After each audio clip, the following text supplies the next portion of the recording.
കണ്ണോട് കണ്ടില്ല, കാതോട് കേട്ടില്ല, കാലം പിറന്നില്ല.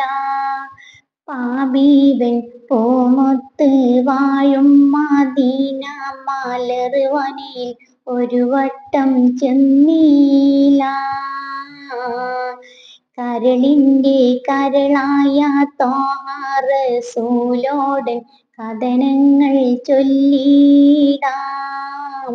കരയുന്ന കൽബിൻ്റെ വ്യഥ ചൊല്ലി, കണ്ണീരിൻ കഥ ചൊല്ലി, കനിവിനായി തേടിടാം. ആരംഭപ്പൂവായ മുത്ത് നബിയുടെ ഹളറത്തിൽ ചെന്നെത്താൻ ഞങ്ങൾക്ക് തൗഫീഖ് ഏകല്ലാഹ്.